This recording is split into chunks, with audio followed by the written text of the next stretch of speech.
Yo, what's going on, guys? It's BrownwoodzTCG, and we are back at it with another yellow-green law video. This is a crazy match. I was super surprised of how it turned out. This was one of the first matches I've ever played against Yellow Kid, so let's get right into it. This was over here at Hidden Collectibles 2 at my locals, and this was an off-meta night. So I was playing yellow-green law in off-meta. We have a bunch of restrictions, a bunch of bans, a bunch of cards and leaders that you can't use. But Yellow Green Law is untouched so far, untouched yet. So I took it to my locals and we had a pretty good showing. So right here, my opponent is playing Yellow Kid. Yellow Kid is pretty scary because if you don't know what it does, it pretty much revolves around trashing your life. And as Law, we need our life to be able to use leader ability, so it's a pretty tough matchup. So my opponent goes first. He uses the Luffy Searcher to search the X Drake 2K. We're going to have a lot of the same cards, a lot of similar cards, because we're both brand new leaders in OP10 that are both Supernova and are both yellow. So I play my own Luffy. Let's see if I get a better first draw than him. He did get a 2K, which is pretty good. Let's see what I end up choosing to go for. We are going to be playing the 5-drop blocker law. Super good. I would say integral piece of my engine. And then I tap another Dawn and I have another searcher. So I search and then I search again. Let's see what I grab this time. Looks like I'm gonna get another 2K. Well, I guess a 2K, right? So I have a 2K and a blocker and pass to my opponent. Pretty good turn if you ask me. My opponent swings 5 and I take it. And you might be wondering, why are you taking your life, right? And my opponent swings another 5 and I take it. Okay, because I have a strategy. I have a game plan. As soon as I went into this matchup, I know that Yellow Kid wants to trash all my life. So I'm thinking, why let him trash my life when I can just take my life? I have a bunch of blockers, right? Right here, I play the blocker Jewelry Bonnie, grab top life, and play a blocker law on top. Right? I have a lot of blockers, so I'm okay with being at a low life. I'm okay at being at 0 life. I use leader ability, bounce the Luffy, play the Law. Law bounces the Luffy, hit a little double shambles on him, and play a Bonnie to grab my last life. And then I'm going to play a blocker Law on top of my life. So, and then I swing 6K, my opponent takes it. So as you can see right there, very, very unconventional 4-Dawn play, right? I went all the way down to 1 life, and it's okay because my whole thought process here is I'm not going to let him trash my life with Hawkins. I'm not going to let him trash my life with the Nico Robin.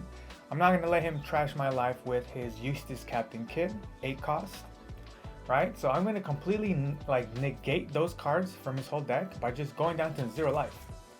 So my opponent swings and I choose to block and 1K, and then he plays that Basil Hawkins that I was just talking to you about, right?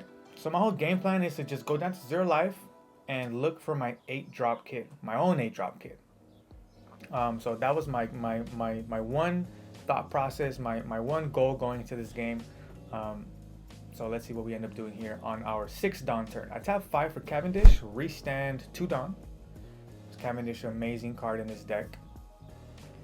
And I still got some options. I'm going to tap 1 to play the Luffy Searcher. Look at top 5. Let's see if I do find that kid. Boom, there it is. Just as I was speaking about it, the wanted kid comes out and goes right into my hand. I have 2 Dawn left. Let's see what I opt to go for here. I attach 1 Dawn to my blocker. I swing 5. He gives me that Nico Robin, which he can no longer use. That's why he chose to give it to me.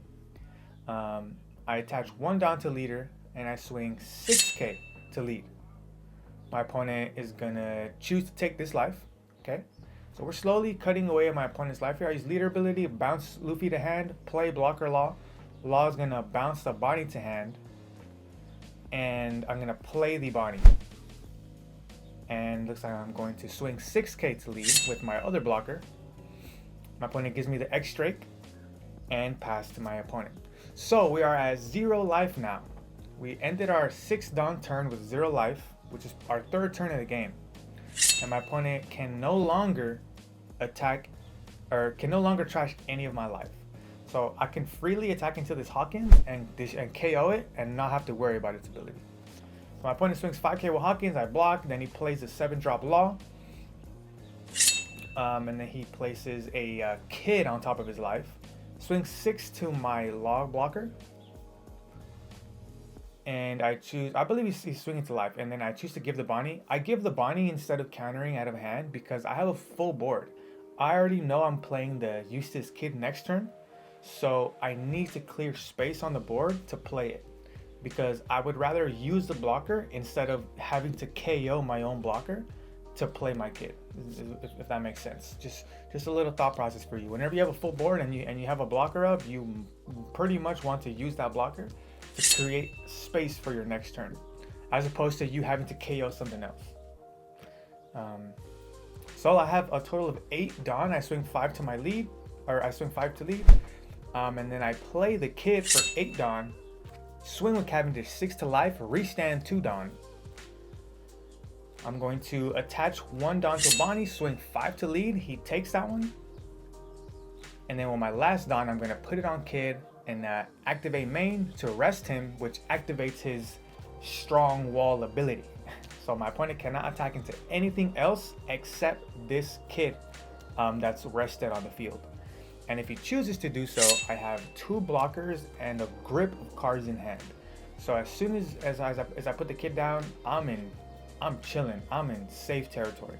He attacks 10 to 8. I give 2k 1k, and then he plays he plays his own Kid, but he cannot use his ability to trash my life. And then he gives blocker to, I believe, to his Kid. So he passes to us, right? So now we're looking pretty good here. Like, it's looking pretty scary for my opponent. He is just gonna have to keep swinging heavy into this Kid. And all I have to do is just keep up enough blockers to be able to withstand his attack, and slowly at the same time whittle away at his life.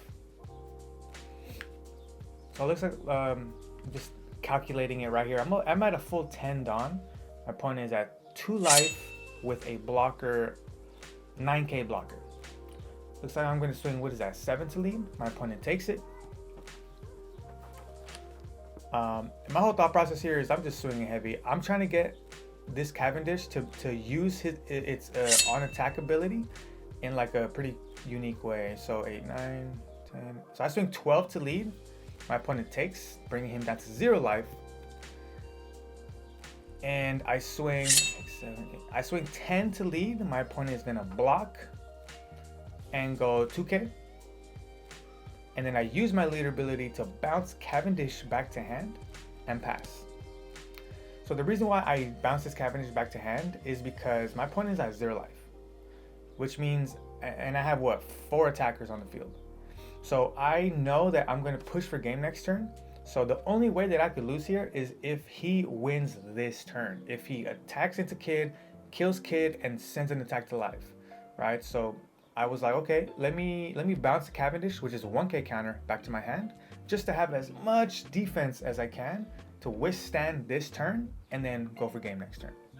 So my opponent swings 10 to Kid. I give 2k 1k. Let's see how. He swings another 10, 2k 1k, which is that Cavendish that I just bounced, right? So definitely putting in some work right there. Let's see what else he has here. Swings 8 to 8. I'm gonna give a 1k. And then 9 to Kid. 2k 1k. And that is gonna be game right there. So I had no counter left in my hand. So perfectly countered out. And my opponent concedes right there. So there you have it. That was a pretty unique game, I would say. I don't think I've ever gone to 0 life that fast, but hey, maybe this is like kind of a strategy that I should look a little bit more into, because going down to 0 life, yeah, it can seem scary, but you know what I like to call is, whenever you have a lot of blockers, like, just because you're down to 0 life doesn't mean it's the end of the world. If anything, I would like to call it my 0 life comfort zone. So once I hit 0 life, it's like I just go ultra instinct and I just like lock in crazy. So there you have it. Hopefully you guys learned something cool from this match right here. I know a lot of people have been telling me that this specific matchup is very hard. It's very tough because Kid is trashing your life and you need your life for leader ability. So I would just use this video as an example and just kind of give you guys the advice of taking your life early, taking the 5Ks early, and then establishing blockers, and then looking for your Kid and just playing the Kid. And then once that's on the field, like it's just pretty much GG, to be honest. So there you have it. Hope you guys enjoyed it. If you guys like this video, go ahead and like it, comment and subscribe to the channel first and foremost if you aren't so already. And yeah, appreciate you guys for watching. I'm going to show you guys the deck list that I use in the video. It'll be on the screen right here. And yeah, I'll catch you guys on the next one. Later.